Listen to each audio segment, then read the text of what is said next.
بەڕێزی بەرنامەی ئاسۆی بەرابەری ژن و پیا و ئەم کاتەوە هەموو کاتێکتان شاد خۆشحاڵین لە بەرنمەیەکی تر لە زەنجیرە بەرنمەکانی ئاسۆی بەرابەری دەبینە میوانی ماڵەکانتان لە بەرنمەی ئەم جارەماندا بەرەو پیری 26 ڕێبەندان ڕۆژی کۆمەڵە دەچین. کۆمەڵە سازمانێکی چەپ و ڕادیکاڵ بە ئەهداف و ئستراتیژی سوسیالیستیەوە لە 26 ڕێبەندانی 1357 لە دوای 9 ساڵ کاری نەهێنی بە بۆنەی گیانبەخکردنی کاک محەممەد حسێنی کەریمی یەکێک لە دامەزرێنان و ڕابەرانی کۆمەڵە هەڵسوڕانی نەهێنی خۆی ئاشکرا کرد.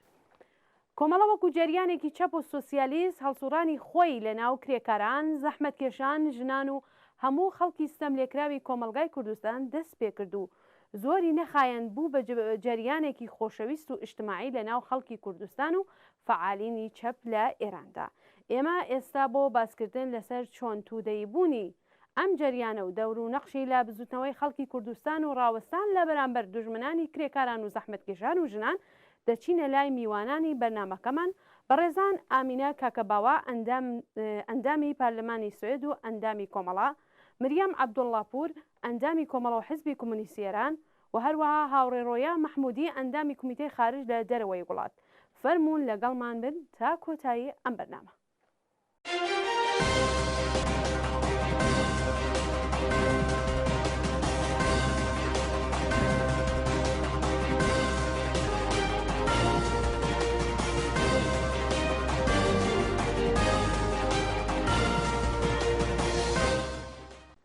هاوڕێیان مریەم عەبدوڵڵاپور، ڕۆیا مەحموودی و هەروەها هاوڕێ ئامینی کاکەباوە، زۆر بەخێر بێن بۆ بەرنامەی ئاسۆی بەرابەری ئەم هەفتەیەمە.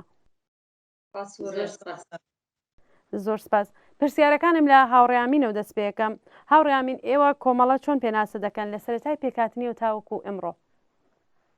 دیارە پێشەکی من ڕۆژی کۆمەڵە بە هەموو هاوڕێیانی پێشمەرگەی کۆمەڵە بە هەموو بنەماڵەی سەربەرزی گیانبەختوانی کۆمەڵە بە خانەوادەکانی کۆمەڵە بە هەموو ئینسانی سیاسی و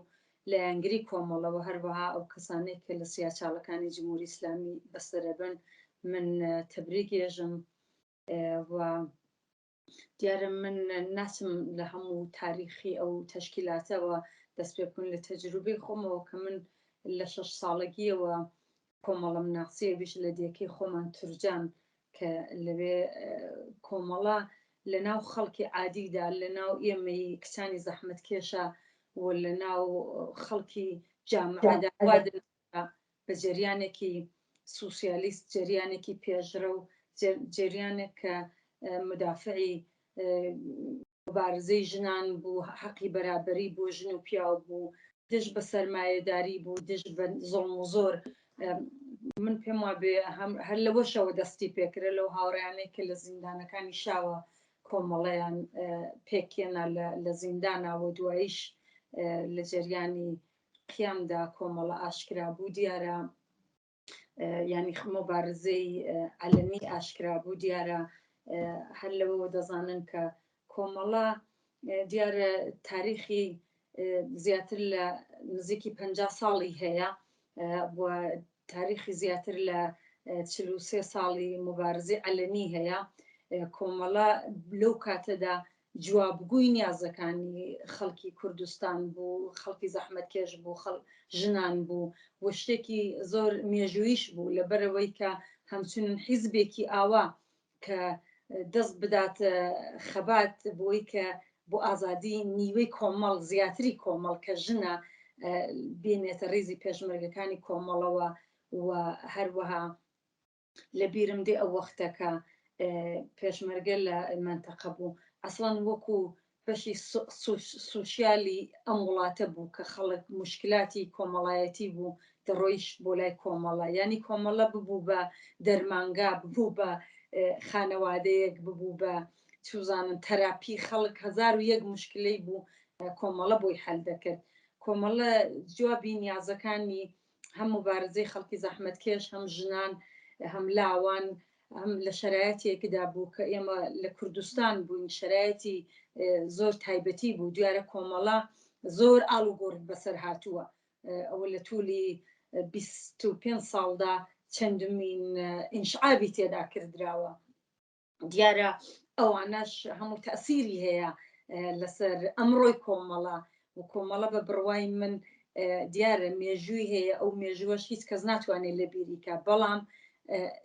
خۆ ئێمە هەر بۆ مێژووە ناتوانین بژین دەبێ ئەمڕۆکە سیاستمان چییە من لە بڕوای خۆم مشکلاتێکی گەورەی کە لەسەر ڕێگەی کۆمەڵە بووە لەم ماوەدا کە ئەو مەسلەی حیزبی کۆمونیستی ئێران و کۆمەڵە بۆتە سازمانی حیزبی کۆمونیستی ئێران کۆمەڵە خۆی یەک جریانی سوسیالیست بووە لە بنەڕەتەوە یعنی یەک جریانی سوسیالیست بوو کە من خۆم ئەمڕۆ لە وڵاتی سوێدم همچنین جریانێکی ئاوای ئەو وەختە نبینمەوە لێرە بۆی خۆشم حتا لە حیزبی چەپاتمە دەرەفکرمە کردەوە ئەو کۆمەڵی کە من لە مناڵیەوە لەگەڵی ئاشنا بووم کە دژی هیچ سەرمایهداری و نابەرابەری و نەعەداڵەتی بوو دژی ئەوە بوو کە مەسەب نابێت ئەسڵەن لەگەڵ دەوڵەت بێت یا لەگەڵ سیاست تێکەڵ بێت داوای سێکولاریزمیە کرد هەر لەبەرەوەش بوو من حتا زۆر هاوڕەم هەن ئاشنام هەن ئەم لە کوردستانەوە خەڵک زۆر تەماسێ لەگەڵ ئەم لێرەشی جریانەکانی تری مەسەلەن ناسیۆنالیستی وەکو حیزبی دموکرات هەمیشە ئەڵێ نامینە ئێوە نازانن ئێمە کە لە شارەکان بووین ئەسڵەن کۆمەڵە ئەوەندە مەحبوب بوو لە ناو ژنانی جوانانی ئەو جریانانەشدا حتا کە هەواداری ئەوان بوون یا لەگەڵ ئەو حیزبانەی تر بوو لەگەڵ ئێمە نەبوون بەڵام هەر ئەوەی ئومیدێکیان بوو کۆمەڵە ینی جێگەی ئومیدی ژنان بوو جێگەی ئومیدی جوانان بوو من دەمەوێ ئەوە بێژم کە کۆمەڵە تاریخچەیەکی بووە و پێم وا بێ هەر دەبێت ئەمڕۆک ئەو وەختە جوابگووی زۆر مەسایلی ڕۆژ بووە و ئەمڕۆکەش دەبێ ئەگەر کۆمەڵە بیەوێ خۆی وەکو ئەو کۆمەڵەی کۆمەلگا بکاتەوە دەبێ جوابگووی نیازەکانی ئەمڕۆکەی جامعە بێ من نەزانم ئێستش هیچ حیزبێکی وها چەپ و ڕادیکال و سوسیالیست کە بۆ بەرابری ئینسانەکان و بەرابری ژن و پیا و حەول بدا نییە لە کوردستانی ئێراندا بەغێرەس کۆمەڵە بەڵام کۆمەڵە ئێستا 35 نزیک 36 ساڵە مبارزەی ئەوەی نەماوە لە ناو خەڵکی کوردستانە بە خااتری بەغێرە زەوەی کە مبارزەی نهێنی دیارە خەڵک زۆر توزانم دروشمەکانی کۆمەڵە دێنە خیابان و لەگەڵ حیزبەکانی تر چەند جارێمە شایدی ئەوە بووین کە لە شوانەوە کە ئەعدام کردرا و زۆر مەسایلی تر خەڵک دێتە خیابان و مان ئەگرێ یەستش کۆمەڵە زۆر لە ناو دڵی خەڵکایە بەڵام بوو ئەوەی کە جوابی ئەم ڕۆژەی جامعە بداتەوە هەر ئەوە نییە کە ئێمە دەبێت لەسەر کاغذ شت بنووسین و لێرەکانە خۆمان قسەکەین چێ سوسیالیستە و چێ کۆمەڵی و چه حیزبی کۆمونیستە بابەجان تەواوی ئینسانەکان لێرەکانە لە ناو کۆمەلگای لە ناو دڵی کۆمەلگادا معلومە بێ ئەم حیزبە سوسیالیستە ئەم حیزبە خەڵکیە ئەم حیزبە خەڵکی لە شوێنە ئەوانەی کە مەبەستمەوەیە کە پیان وابێ ئەو وەختە شوڕاکان مەسەلەن ئەو وەختە خەڵکی شۆڕژگەی ڕێسنە و مەریوان و مەهاباد و ئەوانە کە دەستیاندا دەستی یەک و خۆیان شوڕای شارەکان و دێکانیان پێکێنا بە دیارە بە قسەی کۆمەڵیان کرد و بەجووی سیاسەتەکانی کۆمەڵیان نەکرد بەڵام ئەو وەختە کۆمەڵە نەبوو کە بڕیارێدا خەڵک بڕیارێدا جا من بۆیە مەبەستم ئەوەیە کە ئەوە بڵێم ئەوانەی کە پێیان وابێ و برادرانە کە مەسەلەن جیابوونەوە دەڵێن نا ئێمە ئەمڕۆ شوڕامان نەوێ و نازانم سبحینە پارلەمەنتاریسمان ناوێ خۆ ئێمە نین تەعینیەکەین تێبێ خەڵک تەعینیکە شاید ئەکسەری خەڵکی کوردستان ئەسڵەن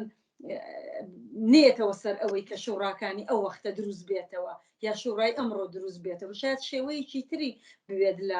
لە سیستم و ئیداراتی جامعە ئەوەیە تەعینیەکە کە تۆ چ بەرنامەی اقتصادیەکت هەیە چه ئایدۆلۆژی و ئارمانێکت هەیە خۆ حیزب زەرفێکە کۆمەڵە زەرفێک بوو ئەوەی خەڵکە تەعینیەکە خۆ حیزب نییەکە دەبێت پێشڕەوان دیارە حیزب دەبێت پێشڕەوانی خەڵک بێ ولی خەڵکە خۆی کە حیزبەکەش پێشڕەوەکە کە ئێمە تاریخمان دیوە لە توولی مێژوودا کە حیزب فقط زەرفێکە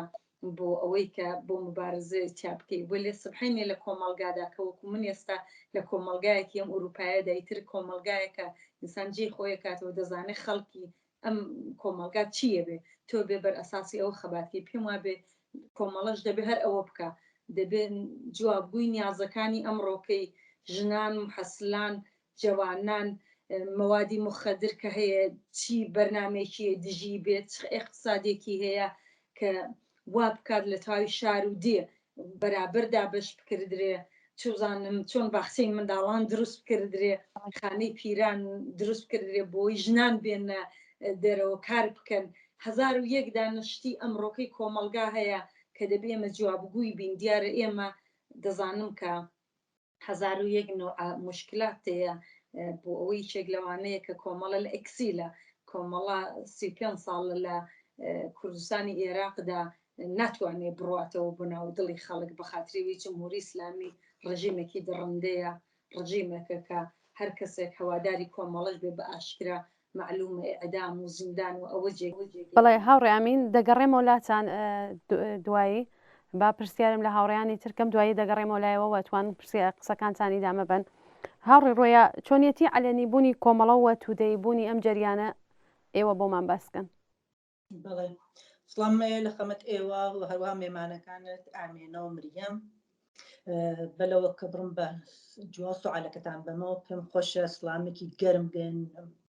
بە تواوی ئەو ئازادی خاگەلە کە ئەم چەند دۆرەی ئاخرا ئەم چەند هەفتەی ئاخرە بەداخەوە لە کوردستان دەستگیریگەن و چونە زیندانەکانی جمهوری ئیسلامی بنەماڵەکانیان نەگەران ناڕەحەت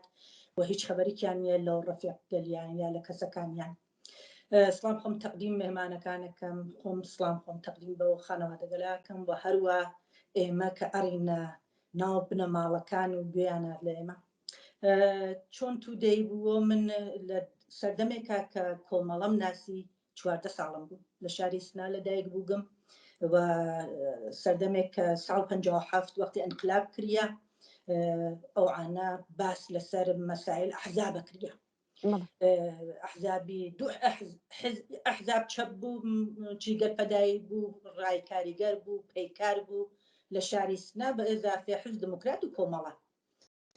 بە هەرحاڵ کۆمەڵە جەماعەتێکی ناسراو خۆشناو بنیانگەلێکی سیاسی کە لە زمانی شا لە زیندانە بوون هاتوونە دەرەوە بە هەرحاڵ تەشەکلەکان نابوون لە سخۆنڕانیەکان نابوون لە ئەنجومەنەکان نابوون دوایەوە لێنەوە شروعیان کردوە من کۆمەڵم لەو جێگە ناسی لە تەمەنی 14 ساڵگییا وەختێ شەوراکان لە کوردستانە شروعیان کرد شۆرەیان تەشکیلدا باوکی منیش وەک وەختە فرێک لە پیاوەکانی ترە چووە مزگەوت کوچکەیەکدا و وەختێ سازماندەهیان کردو کە ئێشێ لە منتەقەکەی خۆمانە یا لە کوچەکەی خۆمانە نیگابانی و کارگەلەکە هاتۆ ماڵۆ باسیەکرد باس لە جەماعەتی کێکە کە قسەیانەکرد ئەیگوت جەماعەتێکە نێژن چەپن کۆمونیستەوە لە بنیانگەلێکی زۆر خۆشنا و جێگەی باوەڕن و بە هەر حاڵ وەختە مەنافعی زەحمەت کێش و کرێکاریان بە نەفع و پشتیوانیەکەن لە بنیانگەل زەحمەت کێشوانە تەک جەماعەتە خۆیان هەمزەمان کارەکەن و خۆیان هەمزەمان تەک مردمەکان بەیەکەوە من لەو دەورانە کۆمەڵم ناسی یعنی لە دەورانێکە کە ئاشنا بووم بە ناوی کۆمەڵەوە بە جەماعەتی کۆمەڵە لە تەمەنێکی 14 ساڵە لە شاری خۆما بوو کە جەماعەتێکی خۆشنا و باش یادیان بەخە جەماعەتیان شێدون و لە جەماعەتی ژیان ماگن کە لە شارسنا لە فرێک لە مەسایلەکانە بوون وەختێ چگەلێکیانەوە یا مزاکراتگەلێ بوو هەم زەمان ئاهاتن و تەک مردمان مەیانیانە هیچ شتێکیان ناشاردۆ لە مردم لە تووە و بەحسەکانە مردم لە تەکیان نابوو ئەوە بووە باعیسەوە کە کۆمەڵە بناسکێ باش مردم و میش لێنان ناسیانم بەڵێ هاوڕێ مریەم ئێوە چۆن لەگەڵ کۆمەڵە ئاشنابوون و چه ئەرکێکتان لەسەرشان بوو کاتێکاتنە ناو کۆمەڵە منیش سڵاو ڕێزم هەیە بۆ بینەران و بیسترانی بەرنامەکە تا هەروە سڵاوم هەیە بۆ مێمانەکانیش بە خەراتمیانەکەم منیش هەروە وەک هاوڕێیانش کەمە ئیشارەیان پێ کرد چۆن لەگەڵ کۆمەڵە ئاشنا بووم یاخود سوالەکەتەوە بووەنیە بەڵێ چۆن لەگەڵ کۆمەڵە ئاشنا بووم دەوروبەری قیام بوو ئیتر بە بۆنەی ئەوە کە من خاڵێکم لە زیندانە بوو لە زیندانی شا بوو قیام کرا هەر بۆم سوال بوو کە من بۆچی خاڵم لە زیندانایە ئەوەختە برایەکیشم کە لە خۆم گەورەتر بوو ئەیزانی کە ئەرتباتی پەیدا کردبوو لەگەڵ هەوادارانی یانی ئەو دەورانی کە بە تشکیلاتی مەخفی کاریان کردبوو ئەمان ئیتر بەو بوونەوە من لەگەڵ وەختە قیام کرا لەگەڵ کۆمەڵە ئاشنا بووم دوای ئەوە کە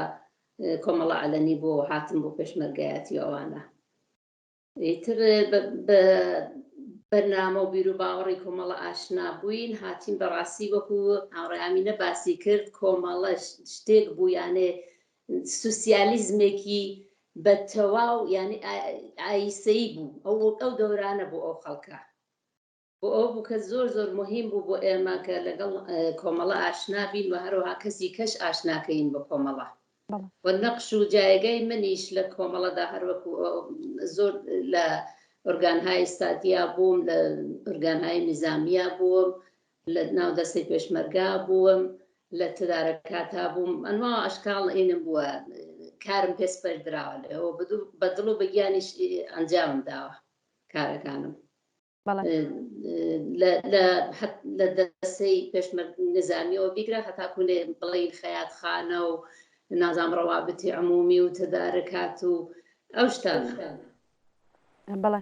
هاوڕێ ئامین دەگەڕێمەوە لای ئێوە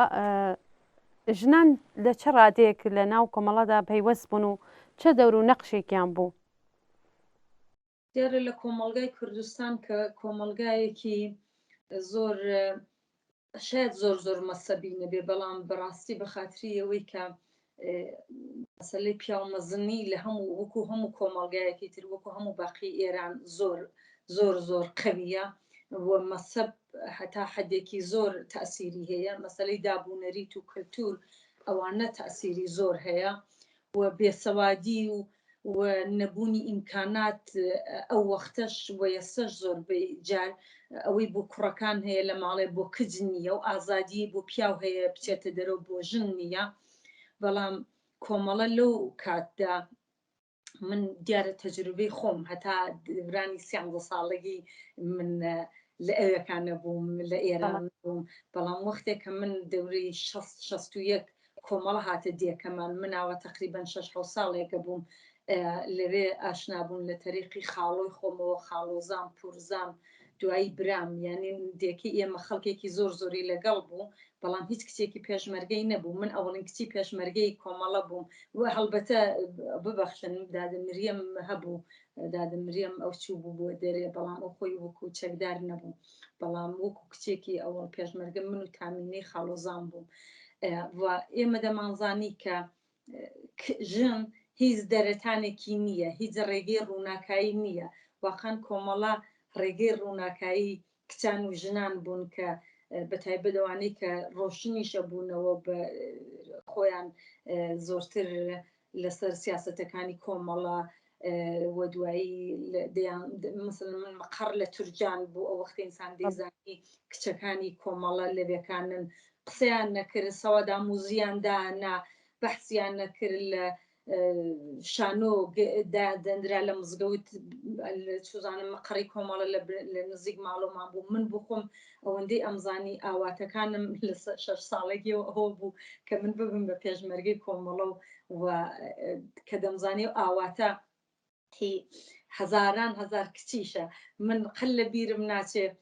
ساڵی 2015 بۆ یەکی عەیار هاتمەوە کوردستان لە ئۆردوگای کۆمەڵە بووم یەهوو گەیشتمە ناو مقڕەکە شوێنی مەراسمەکە هیچێک تەلەفۆنی دادەستم نەشم زانی کێیە لەدانی لە پێشمەرگەکانی خۆمان ینی دروست نەمەزانی نەمدی بوو زووتر کوتی ئەوە کەسێک لە تەک تا قساکە ئیتر قسەم کرد کوتم بەڵێ ئامینە کە کچێک بوو لە دیەیەکی لای منتەقەی سەقز کوتی ئەوە من ئامینە ئارەزوویە من و هەزاران کچی تری وەک من کە ئێستا دایکی چەند مناڵین دایکی 8 مناڵی تریش بین کۆمەڵە بێتەوە بۆ منتەقە 80 ساڵی بین هەردینەوە ناو کۆمەڵە ینی منزورمەوەیە تۆ بزانە ئەو کچە من نزیکی 33 ساڵ بوو 30 ساڵ بوو نەمدی بوو بەڵام هەر لە بیری بوو کە هاوڕێی من بوو دەیزانی کە ئەهدافی کۆمەڵە چەندە مهمە ئەو ڕێبازەی چەندە مهمە بۆ ڕەهایی ژن و کچ لە تەواوی مینەتەکان جا بۆیە نەجاتدەری ژنان بوو بەرحاڵ ئەوانەی کە دەیانتوانی بێنە دەرەوە بەڵام لەلایەکیشەوە گەر کۆمەڵە لە منتەقە بوو خۆ زۆرە مانزانی کەس نێوێرا بە زۆر ژن بە ژنە بکا بە کچەکەی کەس نێوێرا بە زۆر بە شووی دانی کچی بکا دەیزانێ کۆمەڵە دێت یا ئەوەیە خۆی دێ لەگەڵ بنەماڵەکە قساکە یاوەیە کچەکان ئەڕۆن بۆ پێشمەرگایەتی جا جمهوری ئیسلامیش هەتانەی دەوێرە ئەو فشارانەی کە بیهێنێ کە دەهێنا بۆ سەر کچان و ژنان چونکە ئێمە حجابی ئیجباریمان نەبوو لە کوردستان ئەو وەختە بەڵام پاسداران و جاشەکان دەهاتن بە زۆر حتا من خۆم 8 ساڵە بووم لە سەر دەستیان نەدام بۆی کە حجابەکە لەچکەکە بێنمە بەرەوە بەڵام وەختێک دەیانزانی کە کۆمەڵە لە منتەقەیە ئەسڵەن ئەوانەیان ناکرد یعنی کۆمەڵە ئۆتۆریتەیەکی زۆر زۆر مهمە و جمهوری ئیسلامی واقعا لێیە ترسا واقعا و لەتمانەی ئێستا بە کۆمەڵە هاتووە چووەیە ئەو جیابوونەوانەوە ئەوە تەواوی هیچ شتێک جمهوری ئیسلامی خۆشحاڵ ناکە بە هیچ لە حازێکە و بۆ ئەندازێک کە ئەوە ئاوا لەتمەدراوە لە کۆمەڵە جا بۆیە بە بڕوای من تەواوی هەدەفی ئەمڕۆکەی ئەو تەشکیلاتە دیارە تەشکیلاتێکی گەورە نیە هیچێک لە حیزبەکانی کە ئەمڕۆ هەن نەکرد کۆمەڵە هەموو لە ئەکسیل و هەمووی لە دەرەوەی وڵاتە هەتاوکنە ناوەوە چونکە هەلومەرجێکی وا هەڵنەکەوتووە من دڵنیام هەلومەرجێک دەستکەوت و ئەکسەری ژنان کچان ئەو ئاواتەی کۆمەڵە شاید هەموو سوسیالیزم نەبن وەکو ئێمە منزورمەی من خۆم بە سوسیالیست و مارکسی زەزانم بەڵام هەر لەبەر ئەوەی کە هیچ حیزبێکی تر ئەمڕۆکەنیە کە مدافعی ڕزگاری ژنان بێ لە چنگ مەینەت و چۆسانەوە و مەسەب و پیاومەزنی و دابوونەریتی کۆن ئەوە کۆمەڵەیە دژی مەسەلەن ئیزدواجی مناڵانە کۆمەڵە دژی بە زۆر بەشودانە کۆمەڵە دژی زۆر ئەو دابوونەریتانەیە کە هەزاران ساڵە لە ژنان ئەچێ لە خاوەری میانە و لە ڕۆژهەڵاتی ناوین وە زۆربەی وڵاتەکانی تر بەڵام کۆمەڵە لە ڕۆژهەڵاتی ناویندا واقعان ئینسان نەتوانێت بڵێ نەکە لە کوردستاندا لە ڕۆژهەڵاتی ناوین زۆر زۆر بەرجەستەیە من زۆر وڵاتانی ترگەڕام حتا لە مەغریبیش واقعان هەمچون حرەکەت و هەمچون جنبشێکی ئاوا خۆم نەمبینی و ناشی بینم هەتا ئێستەکانە جا هەر بۆیە کۆمەڵە جێگەی تایبەتی هەیە لە دڵی مبارز و ژنانی زەحمەتکێش و هەروەها ئەوانەی کە ڕۆشنبیریش بوون زۆر کچانی ڕۆشنبیریش هاتووە بۆ ناو کۆمەڵە ئەوە دەبێ بزانین لە شارەکان و لە دێکان هاوڕێ مریەم دەگەڕێمەوە لایەوە دەور و نەخشی کۆمەڵە لە ناو خەڵکی کوردستان و بەتایبەت کرێکاران و ژنان و جوانان چۆن پێناسە دەکەن دەور و نەخشی کۆمەڵای زەکەم زۆر زۆر یانی بەڕاستی وەکو هاوڕێیامینە باسی کرد زۆر زۆر بوو دەورانێکە کرێکاران و زەحمەتکێشان لە بەیانی تا ئێوارە کاریانە کرد وەختێکە کۆمەڵە هات بۆ ئەو منتەقانە یانی وایە پێ هاتبوو کە تقریبەن 8 تا 10 سەعات کاریانە کرد بە جێگەی ئەوە 12 سەعات کارکەن هەروەها ئیسراحەتیان بوو نەهاریان بوو ئەو بەرنامانەی کە ئەیسەف کۆمەڵە نووسێتی بۆ خودمختاری لە کوردستان مافیکرەکاران و زەحمەتکێشان ئەو دەورانە پیادەیە کرد نەقش و جایگایەکی بەرچاوی هەبوو لە ناو کۆمەڵگا بەڕاستی سوسیالیزمێکی چکۆلەی پێکهێنا بوو یانی بوو مەدافعی کرێکاران و زەحمەتکێشان ژنان کچان هەروەک ئامینە باسی کردیانێ ببوو کە بە دەرمانگا بە خەڵکی زۆر فێری شت کرد فێری ئەوەیە کرد بەرابەری ژن و پیاو چۆنە لە ناوماڵە چۆن یارمەتی ژنەکەی بدات یارمەتی خوشکی بدا خوشکی بەکەم نەزانێت دایکی بەکەم نەزانێت یعنی دەور و نەقشێکی بەرچاوی هەبوو بەڕاستی بەڵێ هاوڕێ ڕۆیان نەزەری ئێوە لەو بارەوە چێ لەو پرسیارێک کە من لە هاوڕێ مریەم کرد بەڵێ لە ڕاستەوە نەخش و بەرحاڵ هەم مریەم هەم ئامین ئشارەیەکیان کرد بەوە بڵێ چەند چت مهم هەست کە مەترحی کردگەیە کە یەکێکی قانونکارە یەکێکی بێمەی بێکاریە کە کۆمەڵە بووە باعثەوە کە بە هەر حاڵ لە تەک ئەو دۆرانە لە دفاعی بێمێ بێکاری ئەو مەسئلەیە مەترح کرد کە بەرحاڵ کرێکاران بتوانن ئەم شتە سابتکەن بتوان بن ئیسێژە هەست هەر بە خاطرەوە کۆمەڵە نەخشێکی فرەگەورەی باس کرد لە ڕابطەی مەسائل کاریە لە ڕابطەی سەعاتی کارە لە ڕابطەی بیمەی بێکاریە بۆ ئینسانەکان ئەوانە چگەلێ بوون کە واقعان لەو سەردەمان نەبوون و جێکەفت کۆمەڵە نەخشێکی عومدەی بوو لە ڕابطەی ئەوە کە ژنان بێرێتە سەتحێکی مبارزە بە جامعە مەخصوصەن لە جامعەی کوردستانە بەوە نیشانی باکە ژنانیش ئەتوانن لە دواوی جایگاگەلێکی ئیجتیماعیات کارکەن نەقشیان بێت ئەتوانن نۆختە نەزەریان بێت ئەتوانن نۆختە کاراییان بێت لە جامعە ئەوانە چگەلێ بوو کە لەو سەردەما بە پێچەوانەی جامعەی کوردەواری کە جامعەیەکی سالاری جامعەیەکی مەسەبی جامعەیەکی چدان بە کولتورگەل مختلفە و بەڵام کۆمەڵە توانی ئەوانە جایگاکە ئامێنە بە چەند قەشەنگ ئشارەی کرد یەکێکی بە هەرحاڵ لەسەر ڕابطەی مەسئلەی بێسەوادی ئەوە شتێک بوو کە واقعاً کۆمەڵە فرە لە بانیە و ئامنیەتی دانیە من خۆم لە فکرمە وەختی ئاهاتن لە مزگەوتەکانە قسەیانە کرد مزگەوتەکان بوو وە جێگەی خوێندنووسین ئەوانەوە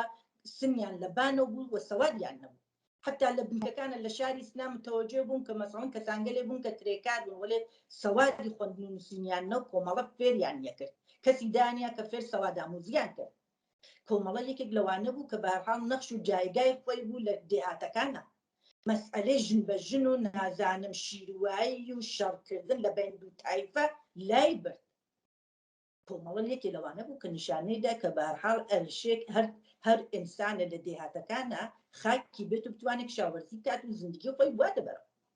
یعنی نەخش و جایگای کۆمەڵە لە هەر پرسێکی کوردواریە بڕوانی چ لە دێهاتیە چ لە شارەکانیە و یانێ غێرە ممکن جێپای کۆمەڵەیەکان نەوێت نەقشی مهمی کۆمەڵە لەو دەورانان نەبێت کۆمەڵە لە ڕابطەی مەسەڵەن هەر لە ڕابطەی مەسایلی بێهداشتیە شتێکی عومدە بوو چونکە لەو سەردەما ژنانێکی زۆر مەخصوصەن لە دێهاتەکانە بەداخەوە بەخاتر ئەوە کە مناڵیان لە بارە چوو یا مناڵیان لە دەستەدا یا چدان سەدقی نجنینیان نەکرد خوێنڕێزیان نەکرد ئەم مردن بە دەلیلەوە هیچ بێهداشت و هیچ شتێکی نەوە وەلێ کۆمەڵە نیرویکی بوو جەماعەتێکی کە سازماندهەیەدا و وەک چگەلێکی بەهداشتی نەقشی بوو کە چۆن ڕعایەتی کەن چۆن ئەوشیان پێ بێ بە ژنێکە باردارە بە ژنێکە زایمانی کردە بە ژنێکە شیری نییە تواوی حتا ئەو مەسایل اجتماعی کۆمەڵە لە ناویا بوو ژنانی کۆمەڵە مەخصوصەن ئەو سەردەما من خۆم لەو سەردەما هەرواوتم 14 ساڵم بوو وەلێ وەختی ئەم ژنەفتە لە مردم یا لە دێهاتەکانە ئەچ نەفتە چەند نەخش و جایگای کرد حتا ژنانی کۆمەڵەکە هاتوونە ناوسەف و ئەرکێکی گەورە لە بانسەریانەوە بوو ئەو شتە فشاری ڕۆحی لە بانسەری ژیانەوە بوو بەرحاڵ ئاسان نەو ژن لە جامعەی کوردەواریە جێگە و نەخشی بێت بتوانێت سڵەمڕانی کە بتوانێت بڕێتە دڵی خانەوادەگەلێکە کە مەسەبین و ئیجازەیان نەو ژن حتا دەنگ بەرزەو کاتە یا لە خانەوادێ تەک پیاوە نانخوا کۆمەڵە نەخشێکی ئاوایە ئیفا کرد لە ژیانی ئێمەگەلە ژیانی ژنانی ئاسانکاری کردەوە بۆ بێنەخەبەر من لە دەورانێکە لە فکرمە وەختی هاتم بۆ پێشمەرگایەتی ساڵی لە وەسەتی شەخصیسیا بوو من هاتم بۆ پێشمەرگایەتی وەختی چوین بۆ دێهاتەکان بۆ تەبلیغ و تەرویج ئەمانزانی نەخشی دەورانێ خۆی کە کۆمەڵە تازە دەستی پێکرد و کە کارات کات و تەبلیغ و تەرویجکە چه کارگەلیکیان ڕۆ چونکە لە کەسانگەلیکیان فعالەکرد لە ئێمە کە من ئەو سەردەمە نەومتێکیانەوە ئەوان نەخش و جایگای خۆیانیان بوو مەخصوصەن هەر لە ڕابطەی ئەم مەسئلەی ژنان لە ڕابطەی بێهداشت لە ڕابطەی مەسەلەی زەناوشویی لە ڕابطەی مەسەلەی ئەوە کە کەنیشکەشێ بە چە قەید و شەرتێ ئەزدواج کات چۆن بێ نازانم دوو ژنەی نەوێت نازانم لە ڕابطەی ئەوە کە بە زۆر نەیەیتە شوو ئەو چگەلە گشتی نەخشی بوو مەسەڵەن لە دێهاتەکانە باسییان نەکرد یا ناو ڕەفیقەکانیان نەبرکرد لەوانە نەخشی عومدەیان بوو ئەلعانێژا لەم ڕۆژیژا لە ئیسێژە کە دانیشتوین واز ئەمە گەبرینەوە بەوە دەورانە یا بچینەوە بۆ دێهاتگەلە بازم باسی ئەو ڕەفیقگەلە هەر وجودیان هەست ئیسێژە ناویان هەست ئیسێژەش کاریان بەرحاڵ کۆمەڵە نەخشێکی عومدەی بوو لە جامعەی کوردەواریە بەعام و هەروەها لە شارەکانی ترا من سەردەمێکە لە تەشکیلاتی مەخفی بووم تەشکیلات وەختێ نامە و جۆزیە و ئەوانیا هەنا بۆ مەناتقەکانی تر بەشێکی عومدە مەسایلی کرێکاری بوو بەشێکی عومدە لە ڕابطەی کرێکارگەلێ بووم کە فەسڵی بوو کەسانگەلێ بوون کە بە هەرحاڵ وەختە کاریان نەبوو لە ڕابطەی دەسمۆزا بوو لە ڕابطەی نەخشی ژنان بوو لە ئیدارات و لە شتەکانە کە تەقویەتیان کرد کە بڕنەوە سەرکار تەشویقیان نەکرد کە ژنەکان بێنە بەرەو بەرحاڵ نەخشی عومدەی کۆمەڵە زۆر بووگە ئەوانە چگەلێکی بوچکڵاینەست کە باسی یەکەم و هەروەها لە دفاع لە مەسائلی اجتماعی و اقتصادی و ئەوانە بەڵێ هاوڕێ ئامین ئێوە دەور و نەخشی کۆمەڵە و لە ناو خەڵکی کوردستان و بە تایبەت ژنان چۆن پێناسە دەکەن؟ دیارە من پێشەکیش ئاماژەم پێدا هەروەکو هاوڕێیانش کە باسییان کرد وە زووتریش من پێم وابێ کۆمەڵە جوابگووی نیازەکانی خەڵک بوو ئەو سەردەمە چونکە لە ناو دڵی خەڵکا بوو چونکە کۆمەلگای دەناسی و دەیزانی کە چی مشکلاتێک هەیە بێجۆز ئەوەی کە دەزانین مەسلەی تەبەقاتی و نابەرابەری هایەکی کە هەیە مەسلەی سەرمایەداری و هەژاری و منزورم وەیە لە دیەکان کۆمەڵە وەکو نوعێک کە تەقسیمی ئەو عەرزەکان یەکرد بۆ ئەوانەی کە زۆر زۆر فەقیر بوون لە ئەوە بگرە کە کاری دەوڵەتێکە و دەوڵەتێکە دەبێ خۆی ئیدارەی خەڵکەکەی بکە مەسەلەن یا ڕێگە بکێشێ بۆ بەعزێک لە دیەکان من شایدی ئەوم بۆڵدزێر هەبوو لە دێکەی مەلەوەکانە زۆر جێگەیان باشە کرد بۆ ئەوەی کە خەڵک بتوانێ مەسەلەن بەڕاحەتی پێدا بڕوە زمسان کە مەسەلەن مەڕووماڵاتی هەڵ نەخزێ نەمرێ مناڵان ئەچونە مەدرسەکە ڕێگەبانەکان یعنی کۆمەڵە واقعان هەموو ئەو فکرانەیە کرد کە ئەمڕۆ کە مەسەلەن من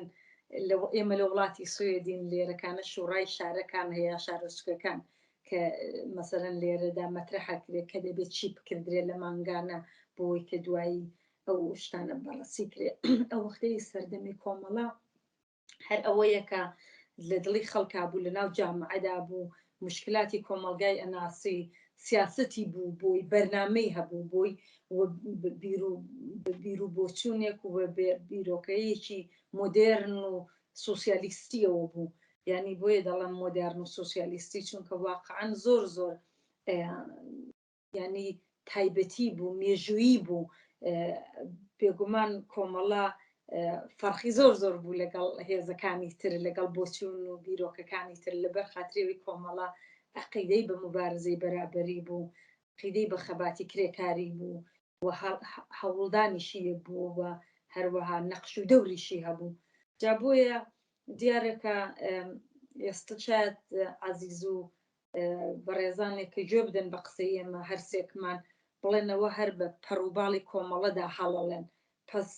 حتمما کۆمەڵە ئیشکالاتی خۆشی بووە من قسەی سەردەمێکەکەم ئەوە من 34 ساڵ چەند مانگە هاتمەتە دەرەوە لە ماڵی بابی خۆم و لە کوردستانی ئێران یعنی لە هەمووی کوردستان بە حاڵبووکم نەوجەوانێک هاتمەتە دەرێ 34 ساڵ و وردەیەکە ئەو دەما بەر لەوەش کۆمەڵە لە دێکان و شارەکان بوو و دیارە چەند ساڵ جمهوری ئیسلامی چەند ساڵ بەر لەوە کوردستانی هەموو داگیر کرد دیارە یەستە مقایسەیکەی لەگەڵ ئەو کاتێک کە کۆمەڵە لە شاری سنە و سەقز و مەریوان و بۆکان و مەهاباد و دێکانی وەکو تورجان و نازانم منتیقەکان بوو زۆر زۆر فەرقی کرد و جامعە زۆر زۆر بەرەو دوا چووە جمهوری ئیسلامی واقعاً مەسەبی سیاسی کۆنەپەرستی مێشکی خەڵکی وا لێ کردووە 43 ساڵە وەکو 200 ساڵی ئەو وڵاتە بردوێتە دواوە ئەوەشی هەیە بەڵام لە کەنارەوانەشدا دەزانین مبارزەی سیاسی مبارزەی ئیجتماعی لە هەموو شوێنێکی تری ڕۆژهەڵاتی ناوین لە ئێران دەکرێت ینی واقعەوەی لە ئێران و لە کوردستان دەکرێت سۆ دەڵێ ئەو هەموو زیندان و ئیعدام و شکنجە و ئەوە هەیە بەڵام لە کەنار ئەوەشدا هەر ڕۆژ نییە معلیمان نازانم کرێکارانی هەفتەپە هەتاوەکو کرێکارانی نەفتی هێنەکانی نەفتی تاران و نازان ئەسفهان و ئەوانە شایدی بوون محەسڵان و هەمووی باوجودی و قەتڵ و ئامەدێنە بەری مەیدان خەڵک ئاگایە بەڵام یەکدانە حیزبی مشەخەص کە ڕابەری ئەو حرەکەتانە بێت چ لە کوردستان دیارە هەیە بەڵام لە هەموو ئێراندا نیەوە بۆ ئێمە بێ واقعاً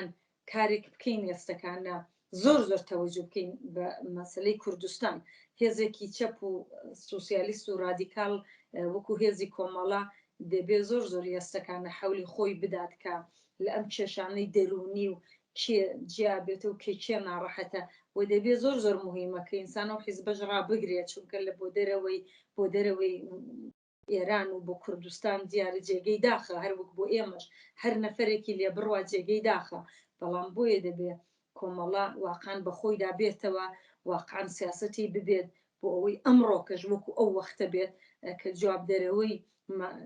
نیازەکانی خەڵک بێ جوابدەرەوەی ئەو وەزعێتە بێ کە مەوجودە ئێستا لە کوردستانە و هەر بۆیە زۆر گرنگە جوابدەرەوەی ئەوە بێکە دەزانێت کچان و ژنان هیچ کە دە بەرابەر زیاتر هێستەکانە زۆڵمیان لێچێ بە خاتری ئەوەی شەریعەت لە ئێراندا سیستمی ڕاگرتو ینی سیستمی قەزایی لەسەر شەریعەتە جابزانە چەندە ئەو ئێرانە دواکەوتووە چەندە خەڵک زۆڵمی لێ دەچێەوە چەندە دا بەرابەر زیاتریان زڵم لێچێ. بەڵێ هاوڕێ مەریەم زەرورەتی چەکداربوونی ژنان چۆن بووە چۆن پێشوازی لێکرا ناو خەڵکە؟ زەرورەتی چەکداربوونی ژنان لازم بوو لەو شرایطا کە ئێمە هاتبووینە ناو ڕێز و سفوفی پێشمەرگایەتی کۆمەڵا هەروەها مبارزەی تەشکیلاتیمانە کرد مبارزەی ئەلەنیمانە کرد لە ئۆرگانەکانە تەقسیم بووین کارمانە کرد بەشێکیش ئەوە میلیتاریزە شودە بوو منتقەی کوردستان بەتابەت چون ئێمە لە کوردستان بووین بە دەلیلی ئەوە کە میلیتاریزە شودە بوو دوشمن حملەی دەکرد پێمان ئەو زەرورەتەش هەبوو کە هاوڕێیانی ژن هاوڕێیانی کچ ئەوانیش دەورەی سیاسی نظامی ببینن و چەکدار بن شان بەشانی ڕەفێقە پێشمەرگەکانی کۆڕ لە بەرەکانی جەنگیشا لە بەرەکانی شەڕیشا شەڕ بکەن یانێ وەختێکا دوشمن حملەت پێەکە دیفاعکەی لە خۆت لەو دەورا بوو کە بەڕاستی زەرورەتی هەبوو خۆشمە پێمان وابوو ینی هەرەوە نەبوو کە بڵێین چون ژن و پیا بێ بەرابەر بێ حتممە لە بێ ئەمەش چەکمان پێ بێت دلیلێکی بە نەزەری منیانن ئەوە نەزەری شخصی خۆمە کە ئەوە بوو کە ئێمەش وەکو هاوڕێیانی پێشمەرگە جەولەمانە کرد لە دێهاتەکانە ئەگەڕاین دوشمن حملەی پێمانە کرد ناکرێتەوە بڵێ وەڵا جەماعەتی لە ڕەفێقەکانی کۆڕ هۆشیان بە ڕەفێقە کچەکانیشەوە بێت بۆ دلیلە بوو کە کۆمەڵە تەسمیمی ئەوەی کرد کە ژنانیش چەکدار بن بێنە ڕێزی پێشمەرگەی کۆمەڵەوە ڕێزی هێزی چەکداری کۆمەڵەوە. بەڵێ هاوڕێ ڕۆیە ئێوە لەسەرەوە پرسیارە چۆن وڵامە دەنەوە؟ مریەم ئشارەی پێکرد وازان بەشی عمدەی ئەوە بوو کە کۆمەڵە نیشانی با بە جامعەی کوردستان مەخصوصاً بە ئەحزابەکانی تر ئەحزاب ناسیۆنالیستەکان کە دژی مەسایلی ژنان بن و ژنان لە ڕەدی پێشمەرگایەتیا بن بەشێکی ئەوە بوو کە نیشانی با کە ژنان نسبە نیمەی جامعەن و تواناییان هەست و ئەتوانن بەپڕەکان لە بەشی نظامی ژافتە شرکەتکەن عمدەتر ئەوە بوو کە نیشانی با کە واقعاً ژن توانایی ئەوەیە هەست فقط بە شەرتی کە تۆ ئەرسێ لە جامعە بنیتە خەمەتی یعنی بتوانێت یارمەتیداندەی بێ کۆمەک کۆنەندەی بێ لە عەرزەکانی جامعە ئەوە بەشێکی عمدەی بوو کە کۆمەڵە نیشانیدا بە جامعەی کوردەواری و بە ئەحزابەکانی تر کە ژنان هەروەها پای بە پای پیاوەکان ئەتوانن ئەو ئەرزەکەن و توانایی ئەوە ژیان هەست و نیشانی ژیاندا کە واقعاً تواناییان هەست لە تواوی ئەرزەکانە لە تواوی گوردانەکانە ئێمە بە تێعداد پێشمەرگەی کچمان بوو کە شەڕیانە کرد و تواناییان بوو ئەیان توانی جاییسە من ناتمە سەر مەسئلەی ئەوە کە لە بانەوە کە بۆ مەسەڵەن ڕەفیقەت ژنمانیە وەک مەسەڵەن بێژی مەسئول دەستە یا وەک مەسئولی نظامی گوردان بێ وا فڕەکانمان بوو ئەوە شرایەتێکی ترە وەزعیەتی تراشە دانیشی مەترەحیکەی بەشێکی بە نوعی ترەشی باسیکەن بەڵام لە ئەرسەکانە فرێک ڕەفیقەکانمان بوون من وازام لەو سەردەمیژە کچمان بوو واقعاً توانای نظامیژی بوو ئەیتوانی کار نظامیشکە وەلێت دەلایل مشخصی ئەو وەختە بوو لە ئیشەڵا لە وەختی ترا باسیەکەم وەلێ عمدەتەن تواناییەکان ژنی نیشاندا کۆمەڵە بە جامعە و بە ئەحزابی ناسیۆنالیستی کورد کە ئێوە ژنە شێکاریەوەسە لە ماڵا بێژن کاریەوەسە کە مناڵی بێژنەوەسە کەشێ لە ژێر قەڵەمڕەوی پیاوا بێ ئەو قەڵەمڕەوی و ئەوانیە گشتی بەو هەرەکەتە مبارزەی سیاسیە نیشانیدا کە ژنەکانیش ئەتوانن و نیشانیانداگە هەر لە گوزەشتە تاڵعانە ژنەکان لەو ئەرسە بە موافقیەت هاتنە دەرەوە فکرێکی ئازادی سیاسی چەپی ئەو دەورانە نیشان ئەوەیەدا کە وەختی من باوەڕمەز ئەیژم نیمەی جامعە حەقی خۆیە وەک باقیەکەیتر ژیانکە بەس ئەم ئەستەیژە بەشێک لە ژیانیەسە و ئەش لە ناویادێ و بەسەربەرزی شابکە دەرم من بەو دیدگا ئەچم بۆ مەسئلەکە کە بەرحاڵ مەسئلەیەکی سیاسی بوو کە نیشانیدا کۆمەڵە بە باشترین شێوە و افتخاریژی پێەکەین کە بەرحاڵ بابووگە لە تواوی سەرتاسەری تواوی ئەحزابەکانە لە سەرتاسەری جیهانە ئەگەر بڕی بگەڕیتەوە بە ئەحزابێک کە وەک حزبێک بتوانێت ژنیاوێتە ئەو سەفا تەنها کۆمەڵە بگە خۆشبەختانە بە باشیات کە بەرەو و کاری کردگە عمەڵکردی بووگە و نیشانیژی داگە و افتخارێکی گەورە بۆ ئەم حزبە واقعاً کەم کۆڕی خۆشی بووکە ببەخشە من یەکشتم لە بیست ئەوە کە ڕۆیا باسی کرد ئەرێ بەڵام بە نەزەری من نەتەنها کۆمەڵە نیشانیدا ژنەکانی نیشانیاندا کە ئەوانیش لە عەرسەی نظامیش هەتا ئەو قودرەت و تواناییانە هەیە و چەندین ئێمە ڕەفیقی ڕەزمەندەمان شەهید بووە کە ژن بوون مەسئولی نظامی دەستەمان بووە کە ژن بووە بەڕاستی من لە بیرمە من وەختێ مناڵ بووم من ناوی خوشکە لەیلایەکم بیست بوو کە یەک ژن پێشمەرگەیە ناوی خوشکە لەیلایە یعنی ئەو دەورانە کە زۆر مهم وەختی من دیم بەڕاستی یعنی ئەو ژنانە ئەو ژنە جسورانەی کە من لە ناو کۆمەڵا دیم شان بەشانی هاوڕێیانی پێشمەرگەی کورد مبارزەیانە کرد ئەسڵن نازانم ئەو خوشکە لەیلایە چ نەقشێکی بووە واقعاً هەر دانێکیان بۆ خۆیان لە خوشکە لەیلا هایەکی زۆر تەواناتر بوون. بەڵێ هاوڕێیامین ئێوە پێتان وانییە زەرورەتێکی تاریخی بوو بۆەوەی کە ژنان بێنە ناو ڕێزی مبارزاتی و ئەگەر کۆمەڵە ژنانی نەهاوردایەتە ڕێزی مبارزاتی و لەوانەیە ئێستا ئەو جێگە و شوێنێ نبووایە؟ بێگومان ئەوە دیارە کۆمەڵە یەکەم جریانی ڕۆژهەڵاتی ناوینە کە ژنی چەکدار کردووە بەڵام دیارە لە شۆڕشەکانی ڕووسیەوە هەتا لاتین ئەمریکای چەپ و ڕادیکاڵی هەبووە بەرپرسی وەکو بڵێن نەک هەرگوردان هەر سادی نظامی هەمووی من زۆر لاتین ئەمریکا چوم ئەسڵ کۆمانداتیان بووە مەسئولی گەورەی حیزبی مەسەلەن لە گواتەمالا لە فرێنت ئالپیۆ ئەوە تەواوی چەپەکانی ئەوەیە کە 26 ساڵ لەگەڵ دەوڵەت لە مەسەلەن لە شەڕابوون ئەوانی ژنیان چەکدار کردو ژنایەکی زۆر زۆر زۆر زۆر جەسوور و ئازا یعنی دیارە ئەو حیزبە سوسیالیستیانی جیهان کە لە لاتین ئەمریکاوە تا ڕووسیە و تا کوردستان بیگرە کە کوردستانی کۆمەڵێ و دوای کۆمەڵەش پێکاکە دەبینسانەوەش باسکە ئەوانیش دوای ئێمە دوای کۆمەڵە ئەو ژنیان چەکدار کردووە ئەو دوو حیزبەی کوردستانین بەڕاستی کە سوسیالیستن ژنیان هێناوەتە مەیدانی خەبات ئەو لە تورکیە و کۆمەڵەش لە ئێران دیارە هەم زەرورەت هەبووە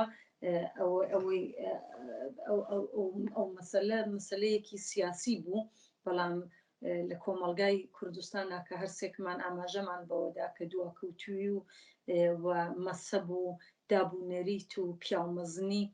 زۆر زۆر ڕەواجا و ئەمڕۆ ئەو وەختەش و هەر بۆیە بوونی ژن لە ڕێزەکانی پێشمەرگەی کۆمەڵەدا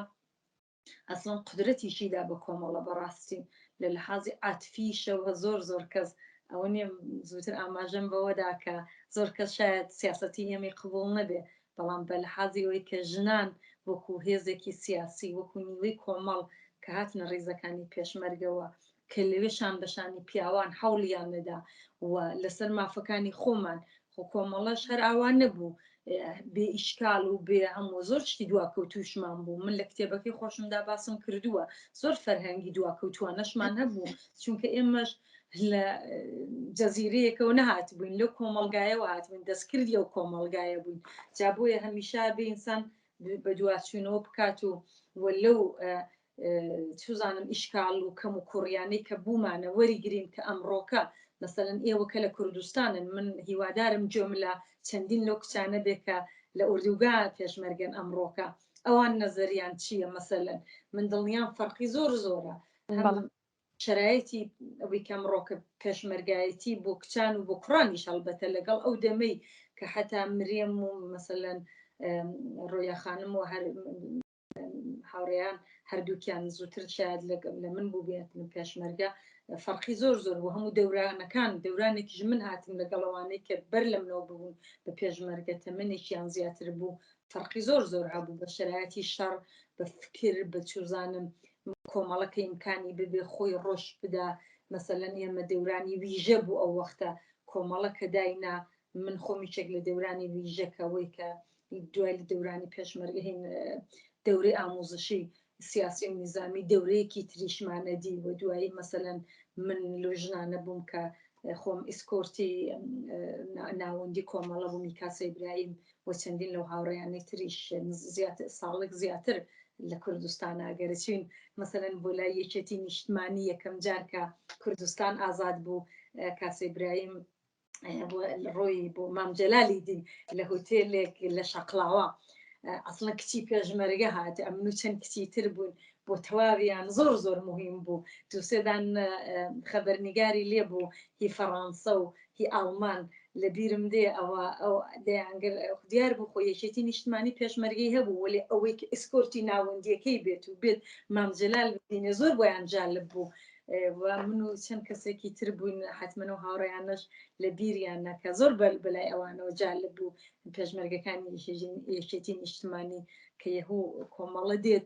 ئسکۆرتی ناوەندێکی مەسەلەن ژنە تۆ شاید وەکو شتێکی زۆر جزئی بیبینی بەڵام لە ناخی شتەکەدا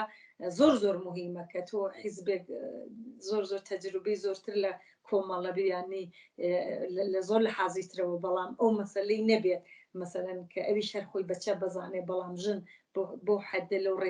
لەو ڕێزانەدا نەبێ لەو ڕێزانیدا نەبێ خلاصە ئەمانە هەمووی دیارە ئەزمونهایەکە کە ئینسان نەتوانێ باسی بکات و بە هەموو ئیشکالات و بە هەموو کەم و کوڕیەکانیەوە بە بڕوای من کۆمەڵە ئەو دەم و ئێستش ئەتوانێ ڕێکخراوەیەک و سازمانێک بێکە هاندەری ئینسانی بەشخورا و ئینسانی چەساوە و وەژنان بێت لە کۆمەلگادا و هیواداریشم لەوە بەو لاشەوە وا ببێ ئەو ئەزمونانەی کە زووتر باسم کرد حتا لە جیابوونەوەکان و بەسەلەی حیزبی کۆمونیستی ئێران و دەبێت بێتەوە کۆمەڵەیەکی سوسیالیست کە بۆ خەبات بۆ سوسیالیسم لە ئێران و دوایش لە کوردستان و دوایش هیوادارم لە ئێران کە شرایەتێک پێش بێت کە همچنین حیزبێک دروست بێتەوە ئەو کات ئەگەر وانەکەین بە بڕوای من ئەوەی کە ئەمڕۆکە ئێمە هەمومان خۆی بەسەر بەرزەزانین و ئەزانم خانەوادەکانمان خۆیان بەسەر بەرزەزان و تای ئینسانانەی کە بە جۆرێک لەگەڵ کۆمەڵە ئاشنایەتیان بووە ئەو مایەی سەربەرزیە و ئەگەر ئێمە ئەوە ڕانەگرین با باشترین نەکەین و جواببووی نیازەکانی ئەوان نەبین زۆر شل لە دەزەدەین جا بۆیە بە بڕوای من هەرە بێ کۆمەڵە لە ئەمڕۆوە کە کۆنگرەی هەژدەهەمی ئەوەندە نیە تاواکرۆ دووسێ هەفتە لەوە بەروە دەبێ هەرچی زووتر ئەوە بکات کە خۆی ساخ کاتەوە کۆمەڵە وەکو کۆمەڵە کارەکە کە ئەمڕۆکە بەرنامەی هەیە بەرنامەی مافە سەرەتاییەکانە بە تازەی دەبێ بکاتەوە چونکە کۆمەلگا شتایەکی تریەوێ لەو وەختانەی کە بەرنامی مافە سەرەتاییەکان زۆربەی شتەکانە بێت پێداچوونەوەی پێدا بکردرێ و کۆمەڵەژە بێ ڕەخنە بگرێ لە خۆشی هیچ مشکل نییە ڕەخنە بگرین ئەرێ ئەو وەختانە 40 ساڵ لەوە بەر یاسی 5 ساڵ لەوە بەر حیزبی کۆمونیستی ئێران زۆر مهم بوو و لە دوایی ئێستەکانە کۆمونیست بوونەکەی مهمە سوسیالیزم مهمە بەڵام مهم ئەوە نییە کە قاڵبەکەی چییە مهم ئەوەیە کە تۆ چیت هەیە بۆ کوردستانە و بۆیە دەبێ ئینسان لە شرایەتەکە خۆی کاڵمارکس چیەڵێ دەڵێت تۆ وەکو ئینسانێکی سوسیالیست تۆ دەبێت بەرتبقی ئەو جێگە و مەکان و ژیانت لەگەڵ ئەو هەستان و دانیشتن کە وە سیاسەتی سوسیالیسمەکەشت بەر ئەساسی ئەوە دەبێت تۆ والێ بکەی کە خەڵک بتوانێت بناسێتەوە کۆمەڵەشە شێوە بکە ئەو وەختت دەمان ناسیەوە خەڵگەی ناسیەوە دێکوی کۆمەڵی سوسیالیست فەرقەکەی بوو لەگەڵ حیزبەکانی تر هەرەوە بوو ئەم چەپ بوو رادیکال بوو ئەوانەی تر ناسیۆنالیست بوون ئەم مدافعی کرێکار و زەحمەتکێژ و مدافعی ژنان بوو مدافعی ئەوە بوو کە یەکسانی ببێ مەسەب وەکو باوەڕی ئینسانەکان بێ وەک سیاست نەبێ ئەوانە شتایەک بوو لە وەختەدا لە جامعەدا جێگەی خۆی کرد بووە بەڕاستی و بۆیە من پێم وابێ ئەمڕۆکەژە بێ ئێمە تەشکیلات حەول بدا کە ئەو تەشکیلاتە بێ کە هەر ئەو دەم چۆن ئاوا خەڵکی بوو کۆمەڵگا لەگەڵی بوو ئەم ڕۆژە بێ ئەوە بکات. بەڵێ زۆر سپاس هاوڕێمین وەکو دوایین پرسیار هاوڕێ ڕۆیە بەڵام بە کورتی ئەگەر بکرێت چونکە کاتی بەرنمەکەمان بەرەو تەوابوونەوەی بەرنامەی کۆمەڵە بۆ خەباتی یەکسانی ژن و پیا و چیە وە چۆن دەبێت کاری بۆ بکات؟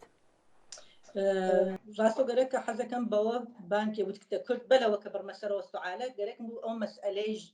ئامێنە کە باسی کرد لە ڕابتەی نەخشی ژن وەختێ لە تەک ڕەهبەریە بوو یا لە ئۆرگانەکان لە ئەکسەری ئۆرگانەکانە ژنمانێ مە سازماندەیەک تریاو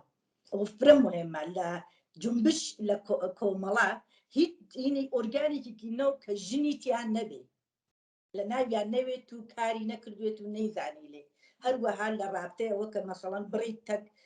کومیتە مەرکەزیە بڕی بۆ دانیشتن لە تەک ئەحزابەکانی ترا و ڕەفیقی پێشمەرگەی کچت تەکابێ و ڕێز و احترامی تایبەت بەخۆی بێ ئەوانە فرە مهمە لەو دەورانەکە ئێمە بوومانە قسەی ئیسە ناکەین ئیسە ساڵ 2022 لە حاڵێک ئێمە قسەی چەند ساڵەوە بەردەگەین لە ڕابتەی ئەوە من وازانم ئەگەر هەڵگەڕینەوە بڕینە سەر مەسئلەی مهم نزیکترین چیتکە وایە بەیانیە حقوقی ژنانە کە کۆمەڵە لە کنگرەیدا تەسویبی کردگا ئەگە بڕینە بانەوە 48 پێم وایە بە 48 دانە بەندیاتە ئەگە دانە بەدانێ ئەو بەندگە لە ڕعایەت کردگێ مەسئلەی ژنان لە کۆمەڵگا حەڵە کردێت مەسئلەی ژنان کە بە حەقی خۆیانە خۆیان انتخابیەکەن شەریک ژیانیان مەسەڵەن حەقیان هەست لە تواوی مەسائلی جامعە دەخاڵەتگەر بن حەقیان هەست شغڵیان بێ حەقیان هەست بە هەر حاڵەوەختە جامعە لە ناو جامعە نەزەر بن و لە سیاست لە اقتصاد لە هەموو شتێکە هاوبەش بن و لە ناویا بن مەسئلە ئەو مەسئلە وەسەکە قانون ئەشێ ئەو مەسائلگە لە حەلکە حتا لە ڕاتەی مەسەڵەن جیابوونە قانونە کە تەئینیەکە مەسەڵەن پەرستداری منداڵ چۆن ئەشێ لە بین باوکو دایکە حەل کردێت نە ئەوە کە شەرعیەت کە بە باوک مناڵ بە باوکاوەگێ مەسائلگەلی کە مەسەڵەن لەوە کە هەر ژنێک هەر ئینسانێک چە ژن چە پیاک حەقی خۆیە لە چه کارێکە لە چه شتێکە کە حەزەکات ئەشێ وەختە خۆی دامەردێ بە حەق و توانایی خۆی بە هەر حاڵەختە لە ڕابطەی حەقی دەستمۆزا هەست کە بەرحاڵ تۆ کارێکە ئەیکەی هیچ فەرقێکی نییە تەک ڕەفیقە کوڕەکە ئەشی وەک یەک حقوقتان بێت نە بەخاترەوە کە تۆ جنست ژنە ئەشێ حقوقی کەمتر بگرین نسبەت بە ژن جنسە پیاوەکە یعنی من وازانم ئەگەر دانیشین لە بان بەیانیەی کۆمەڵە قسە بکەین لە بەیانیەی ژنان قسە بکەین ئەو مەسئلەی 48 بەندە باشترین شتە بۆ مۆضوعاتی مەسئلەی ژن کە بە جوانی و بە باشی گەی باسیەکان لە کۆمەڵگا ئەشێ چۆن بڕێتە بەرەو من بە کورتی ئەتوانم تەنا ئەوەتە پێ بیژم کە بەرحاڵ ئەو بەیاننامە بەیاننامەیەکە کە لە کنگرەی دەهەمە تەسویب کردیاگە بەیاننامێکی جامدە فرە باشە کە ئومیدوارم کە فرێک لەم ژنان بتوانە هەر کەس کە گویا پێوە ئەتوان تواشایکەن و بیخوێنەوە چونکە واقعاً چتگەل مهمیاتیا کە لە جامعە نەخشیە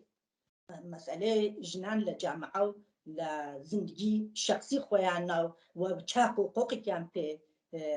ئەدرگێت و حەقیان هەست داوایکەن بە دەوڵەت چه وەزیفەی کەس لە باوەکە ئەو حقوقیانە بە ڕسمیەت بناسێت و ئاسانکاریکە بۆیان ئەوانە چگەلێکە کە بەلامە فرە مهم بوو کە باسیکەم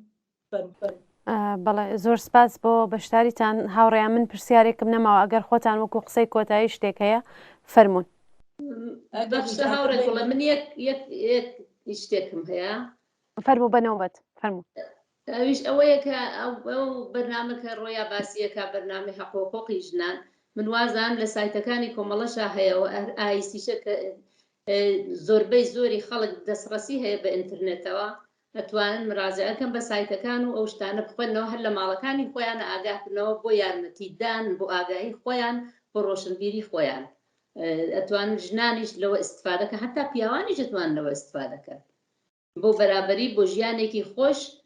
ئەو شتانە بخوێنەوە بەڵێ زۆر سپاس زۆر سپاسیشتانەکەم دەستان خۆش بێ زەحمەتتان کێشا ماندوو نەبن هەروەها وەکو هاوڕێیامینەش باسی بەخشە من لەبیرم چوو لە ئەوڵیشەوە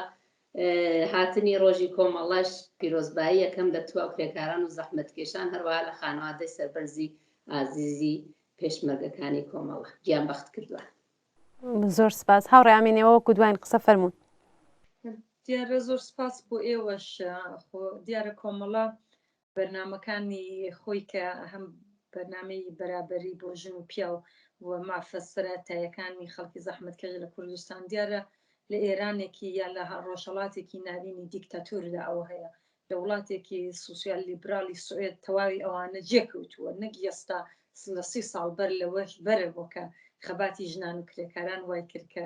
ژن مەسەلەن ئەو حقوقان هەیبێ کە ئێمەی وەکو سوسیالیستی کوردستان حولی بۆ دێن ینی منزرم وەیە ئەو حقوقانە زۆر زۆر بەدیهیە و زۆر زۆر ئینسانیە و زۆر زۆر لە زۆر بەی وڵاتان ئەمە هەیە لە وڵاتی کە ئێمە تێداینی سەرمایهداری ئەو حقوق هەیە بۆ ژنان جا بۆیە ئینسان دەبێت زۆر لەسەرەوانە کارکە بۆەوەی دڵنیاشم چاوکە خەباتی ژنان لە ئێران زۆر ژن زۆر باسەوادە خۆژنی باسەواد زۆر لە ئێران و بە هەموو وڵاتانی دنیا ژن زۆر دەچێت بۆ دانیشگا هەتا پیاوان بەڕاستی سەدحی سەواد زۆر لەسەرەوەیە ئێستەکانە نسبەت بە ئەو وەختە بەڵام ئازادیەکان ئازادی مەدەنی ئازادی بەیان ئازادی عقیدە نیە بۆیە لە کەنار بەرنامەی ژناندا بۆ دەبێ ئەمە بەرنامەیە وەژدانین بۆ مافی دەربڕین و بۆ مافی نووسین پێم وابێ ئەوە زۆر مهمە کە کۆمەڵە هیچێک لە هاندەری ئەو خەباتانە بووە و خەبات بۆ ئەوەی کە تۆ وەکو ئینسانێک کە مخالفی یەک حیزبی مخالفی یەک سیاسەتی ئازادی دەربڕینت ببێ زۆر مهمە و پێم وابێ ئەوە دەبێت کۆمەڵە بیخاتە سەرچانی خۆی هەر لە ئەمڕۆوە لە تەواوی ئەو ئەزمونانەی کە ئێمە هەمانە کە ئەو ئازادیانە بە ڕسمیت بناسین گرامشی خۆی لە فیلسۆفێکی مارکسیستی ئیتالیایی بوو ئەو هەموو لە زیندانی فاشیستەکاندا بوو کوتی من حازرم خۆم بەکوش بدەم بۆ ئەوەی کە مخالفەکەم بتوانێ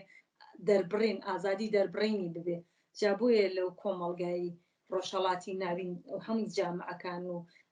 کشوەرەکان و بەتایبەت لە ئێران و لە کوردستانیشە دەبێمە و گارانتیە ببێ ئەگەر و گارانتیە نەبێ هەرچی مافێکت دانابێ ئەمڕۆکە دەچێتە ژێر پێ مافی دەربڕین بۆ ژنان و پیاوان وەک یەک بێ بۆ هەموو ئینسانەکان وەکو یەک بێ بۆ مخالفەکانیشت ببێ ئەوە زۆر پاستانەکەم و هیوادارم کاتوساتی خۆشتان بێ و ڕۆژی کۆمەڵە باس پیرۆزبایی بێ لە ئێوە کارکونانی رادیۆ کۆمەڵە و لە هەموو بیسەران و بینەرانی و لە هەموو پێشمەرگەکان و عازیزەکانی کۆمەڵە و خانەوادەکانی و خانەوادی شەهیدان و ئەوانەی کە زەحمەت کێشن و ئەوانەی لە سیاساڵەکانی جمهوری ئیسلامیدا سپاسان بێ و هەموو هاوڕێیانیش کە لێرە بەشدارن هاوڕێ ڕۆیە و هاوڕێ مریەم و گشتیان زۆر سپاس هاوڕێ ڕۆیە ئێوە وەکو دوایین قسە فەرموون وەک دوایین قسە منیش ڕۆژی کۆمەڵە بەزوی نزیکەوێتەوە ئەم ڕۆژە گەورە ئەم ڕۆژە پیرۆزە لە سەمیمی دڵمە ئەوڵ بە خانەوادەی شەهیدانی کۆمەڵە دوم بە خانەوادەی زیندانیانی سیاسی و بە تواوی ئەو زیندانی گەلەوە لەم چەندەهەی ئەخیرا بەرحاڵ کەفتنە زیندان تەبریکەژم و بە ڕەفێقەکانم و بە ئێوەی عەزیز و بە پێشمەرگەکانی کۆمەڵە لە هەر کوێنێکا هەن تەبریکەژم ئومیدوار و ئارزووم سەرکەوتنی حزبی کۆمونیستی ئێران کۆمەڵەس و بە هیوای سڵامەتی و تەندروستی بۆ تواوی ڕەفێقەکانم بەهیوە زۆر سپاس بۆ ئامادەبوونتان بەڵێ بینەرانی خۆشەویست زۆر سپاس بەڵێ بینەرانی خۆشەویستی بەرنامەی ئاسۆی بەرابەری بەم جۆرە هاتینە کۆتایی بەرنامەی ئەم هەفتەمان کە بەشداربوونی ئەم بەرنمەیە هاوڕێیان ئامینە کاکەباوە مریەم عەبدوڵڵاپور و هەروەها هاوڕێ ڕۆیا مەحموودی سپاس بۆەوەی کە تا ئێستا لەگەڵمان بوون.